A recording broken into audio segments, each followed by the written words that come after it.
Hey everyone, happy Mother's Day out there. It is Sunday night, the 12th.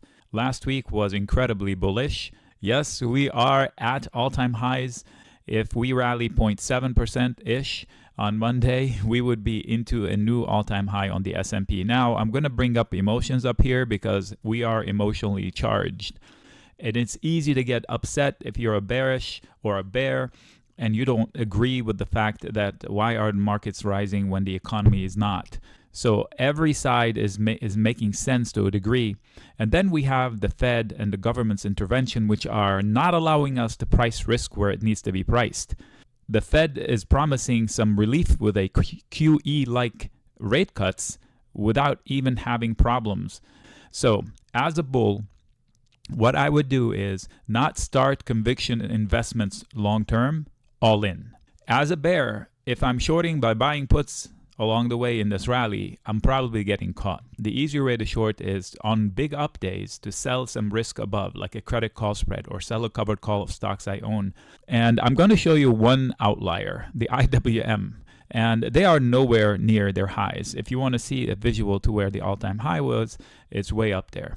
But therein lies the opportunity. For a long time, it's been stuck, like 2 years. This week, if they rally 4 or 5%, they could confirm the breakout from this long consolidation zone. Then they can drift up towards 230 and 235, where all indices will be in sync for the first time in a long time. So, and I counted 11 Fed heads talking, give or take, and Powell also is one of them, I think Tuesday. He's not going to say anything new. Trading wise, we are in a buy the dip mode. We have room to run. That's the proper way to trade. In other words, we have an inverse head and shoulders almost drawn, a little dip to gather a little bit momentum to explode higher. This red thing on my screen is a little bearish short term. It hasn't played out yet, and it doesn't get negated until they rally another 2%. Don't get too stubborn with it, and be open to the other side. Investments are okay. Like if you find a stock like Starbucks, for example, to use one example, okay, it fell into support. That's awesome. I know it's a good deal, but I would go partial positions. If I wanted 100 shares, I will take 50. If I wanted to sell 10 puts, I would sell 5. If I wanted to buy 6 calls, I would buy 3. As far as earnings, we still have some companies reporting like Walmart. Just know or remember that the Main Street economy is not the same as the Wall Street economy. So when we say recession on Wall Street, it means a stock drop 20%.